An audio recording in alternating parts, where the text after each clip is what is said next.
Good evening, two times. Okay, so welcome to the pastoral briefing, how to protect your ministry from chaos. Okay, tonight we're going to talk about the five systems that every pastor and church need for continuity and growth. Okay, my name is Jessica Shante and I am elated to be here today. Okay.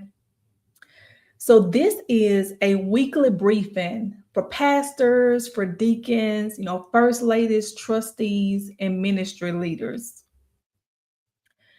I provide support to churches that are doing faithful ministry, but don't always have the systems in place to support the vision that God has given the pastor. Sometimes with smaller congregations, we're just limited with resources. And so I'm going to show you how to install all of those. Okay. And so the reality that pastors live in, most pastors today are carrying far more than preaching and teaching. They're managing people, finances, communication, follow up, and expectations. Often it is without formal systems. Many churches are running on memory, goodwill, and personal sacrifice. And that does work until it doesn't. What I see most often isn't a lack of faith, it's just a lack of structure. Structure protects the ministry, okay? I have a critical ministry question, and I want you to just think for a few seconds. If something happened to the pastor today, what would the church do tomorrow? Okay. Most churches can't give you a clear answer. And this is the foundation of chaos. The risk is ensuring that our future is protected. Okay. So, the first thing that our church continuity plan does is stabilize the planning and leadership. We develop clear protocols, we identify future leaders and establish crisis teams. Then we think about, okay, from a safety and security standpoint, let's implement some physical safety measures, emergency drills, data protection, that sort of thing. And then it's the communication and outreach piece of it. We maintain open channels, transparent communication, by utilizing digital tools to stay connected with the congregation. And then, of course, in order to be sustainable, we have to have financial stability. And so that's where we talk about securing funding, grants, making sure that systems are in place to receive giving from the members, offerings, and tithes through various forms of payment. Okay. So when we talk about tools versus systems, for me, I always appreciate the word because it helps ground us. Okay.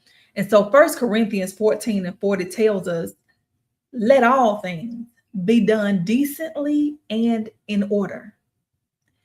And then Luke 12 and 48, this is my favorite scripture, one that my mom embedded in me when I was young. To whom much is given, much is required. And so you already know, as leaders of the church, more is expected of you. And it should be, because you was given more, right? You was given a vision, you know more. And so you're expected and held to higher expectations, rightfully so. Okay. Stewardship requires structure, and legacy does require planning. And so let's talk about the cost of missing systems. when systems are missing, there's several things that happen. Okay. The first thing is the members and the visitors go ghost, right? They fall through the cracks. The second thing is tithing is low, the offering is low, our building fund, right, is at a minimum.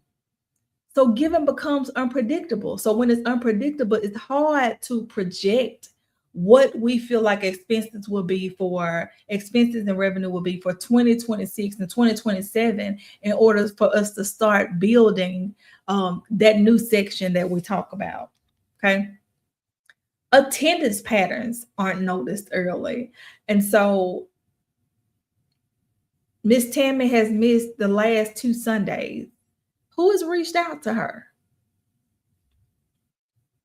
Financial clarity is just hard to explain. Okay.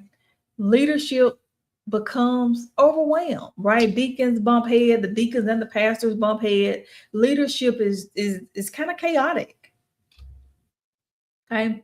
Communication is few and far between. So many times things happen in the church and we don't know what's going on, right?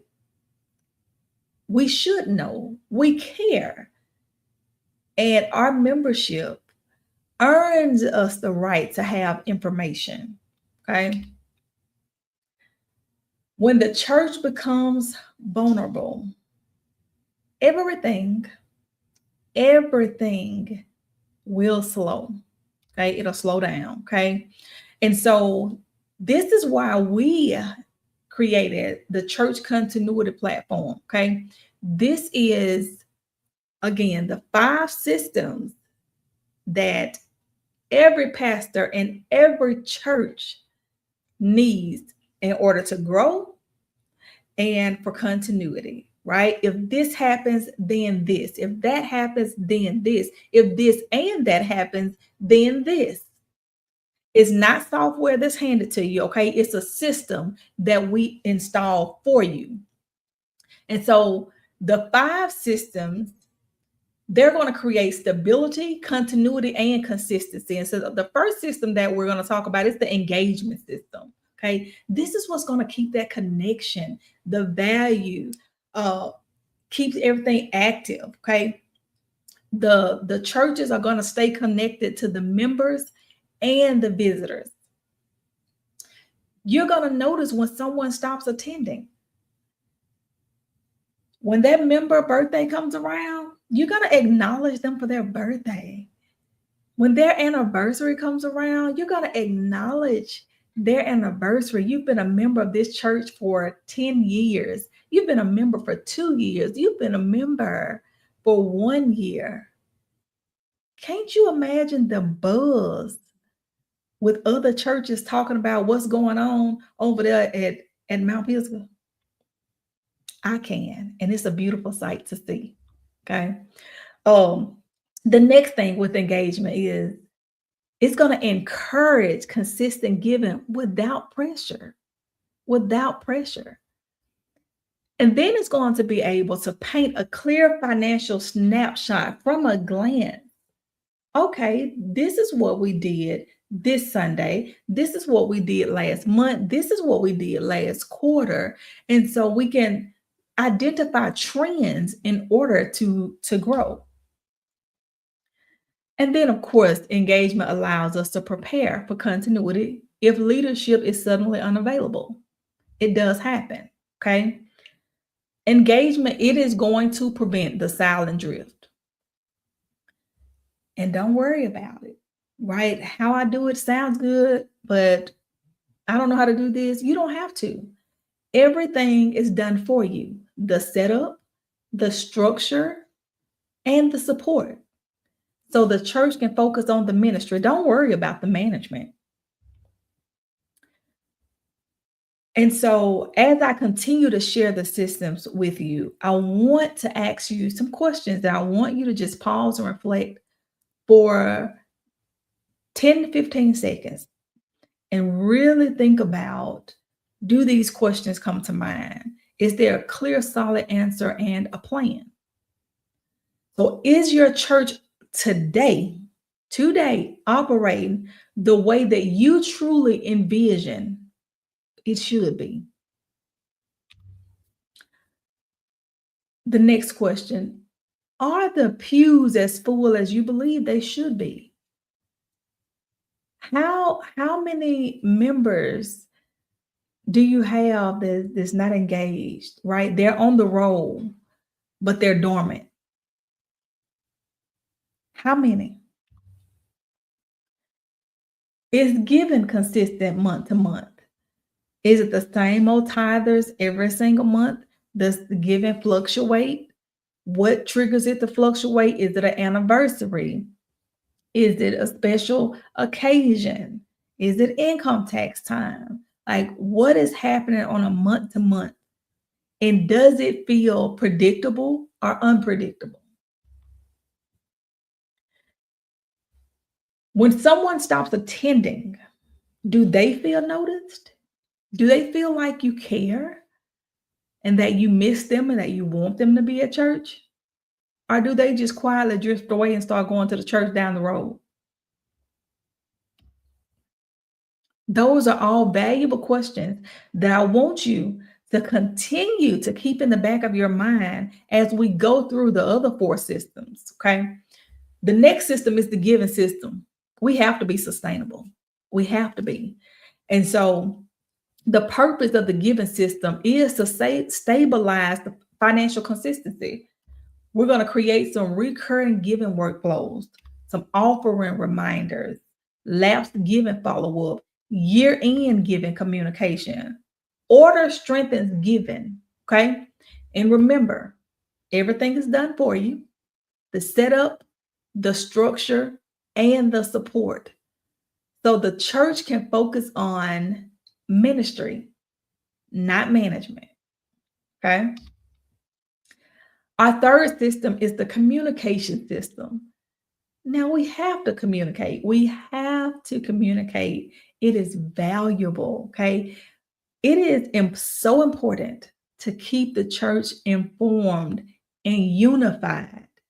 And so what this looks like is event reminders, outreach messages, prayer request communication, the pastor series notification, church-wide updates, whatever is happening and going on with members, right? That if it's not a private situation where they've asked for exclusivity, then we should be able to share that information so that we can come together in love, right? And pray and unite and support our members, our pastor and his family. Okay. Communication builds connection. You already know. Everything is done for you. Setup, structure, and support. So what? So the church can focus on ministry, not management.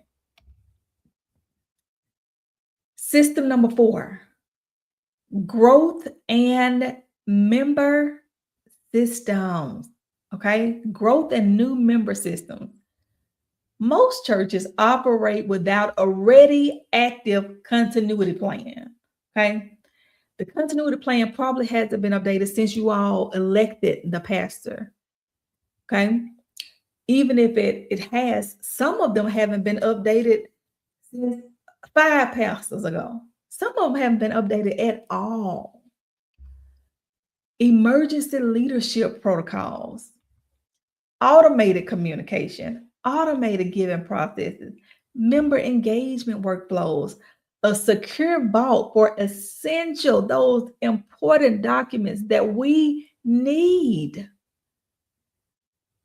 When there are no systems in place, we are vulnerable. Anything can happen, right? We're subject to come tumbling down. Our building is subject to collapse, okay? And you already know, everything is done for you. Setup, structure, and support. So the church can focus on ministry. Don't worry about the management. System number 5. This is one of my favorite systems as a VP of multi-state operations and auditing and lending and funding and that sort of thing. Continuity leadership and protection system. This is so important. This is critical, is crucial, okay? Because this is where your protection comes from. Protect the pastor, leadership, and ministry from crisis. This includes pastoral continuity vault. It includes emergency governance plan. And so we have level 1, 2, and 3. What's short-term absence? What's long-term vacancy? Where are the key documents? Where are those constitutional bylaws, the constitutional, the transitional planning, the pulpit committee, right? The key document storage, financial records, property deeds and insurance, governance, access protocols. So level 1, who has immediate access? Level 2, the authorized personnel. Level 3, escalated committee. Okay. Furthermore, what happens if we need to involve a moderator? All of those things are structurally built out and in place, operating from an executive level. Okay.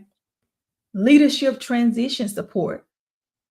Phase 1, 2, and 3, preparation, the interim period. Legacy and continuity and leadership protection. It protects legacy. Okay. It protects legacy. And so again, the 5 systems that your church needs in order to avoid chaos and grow and become sustainable: engagement, giving, communication, growth, and continuity. All 5 for you: the setup, the structure, and the support, so that you and the church can focus on ministry and what? Absolutely not worry about management. And so a lot of times ministries struggle, with, well, what of this, what of that? And so I am going to answer some questions for you. And one of the first things that we must do is make a decision, right? Make a decision how we want to operate, how we vision our church, and really take action. Okay. I have heard that knowledge is power. I beg to differ. Applied knowledge is power, because you can know what to do, but unless you take action and do the thing that you know to do, then there aren't any results. And the same thing happens week after week, month after month, and year after year. And so if you make a decision today that your church is going to operate more efficient and grow and have a professional and active plan in place in 2026, your pews can start to fill as early as next week. The cost of missing systems is far greater, okay, than any amount of money. The real cost is losing members, losing their wallet, right? Because they're taking it with them across the road to their church. Lost continuity, lost stability, leadership burnout. The chairman burned out, the pastor burned out, the first lady that's supporting them, she burned out, their kids burned out. All of this. But when systems are set up and run properly, especially on a cycle, your ministry experiences order, clarity, structure, engagement, consistency, and protection. This is the transformation that most churches will never receive. And the best part about it is you don't need a big church to have big structure. Systems build credibility, excellence, and operational confidence at any size. Any size. And so your question, do we need staff to run this? Absolutely not. Automation handles the work for you. Your team simply oversees what is already in place and running for you if you desire. What happens if the pastor becomes unavailable? The pastoral continuity vault, it provides emergency steps. It has a governance plan, key documents, key control, and leadership direction. Is this replacing ministry? No, sir. Systems strengthen ministry by freeing leaders to focus on preaching, prayer, and the people. What if we don't have the budget? Missing systems cost more. And when you lose your tithers, when you lose your donations, when the members disappear, when your leaders give up on you, when there's crisis, disruption, and nobody really knows what to do, when this family has been there the longest, so they're just causing chaos and taking over, feel like it's their church and it belongs to them. Systems pay for themselves by creating stability. And so introducing our Clear Gold and Legacy platform. So the church continuity platform, it is a complete ministry system that's going to install all of your systems for you, your engagement, your giving, your communication, your growth, your continuity, all in one automated platform. And so again, the church continuity platform gives your ministry automated follow-up, automated giving workflows, communication systems, new member pathways, a continuity vault, done for you dashboards, and done for you setup. The plan overview, all three plans come with a one-time setup fee of $9.97. 3 plans based on stewardship and continuity. So our core plan, that's $197 a month. It's going to include your engagement system, giving, communication, visitor follow-up, and engagement dashboard. The Gold platform is $497 a month. It's going to include everything that was in the core, the engagement, the giving, the communication, the visitor follow-up and engagement dashboard, and the pastoral continuity vault, the emergency protocols, the quarterly continuity review, and the leadership stability workflows. And then we have the Legacy platform. If you're really looking for a transformation in your finances, you need to clean up your books, those sort of things. You're going to get everything in the core. So you're going to get your engagement, your giving, your communication, your visitor follow-up, and your dashboard, and the pastoral continuity vault, the emergency protocols, quarterly continuity review, leadership stability workflows, plus a full financial review and cleanup, a full system installation. You're going to get the leadership protection that comes with your insurance policy, your executive dashboard, your complete continuity suite. So this is more for ministries that's ready for a complete transformation, right? The books aren't in order. There is no clear snapshot of what the church is bringing in on a consistent basis. And so you want a complete revamp and your books cleaned, and this is just a full makeover. Okay. So enrollment is open now. You choose the platform and begin installing your system today. Why? because your ministry deserves order, your members deserve engagement, your leadership deserves protection, your church deserves continuity, your legacy deserves stability. Choose your platform and begin installation today. You can visit my website, jessicashante.com, and to install your system today. So you will go to the website, select the core platform that you would like to use, and you can start your continuity plan today. Thank you for attending. My name is Jessica Shante.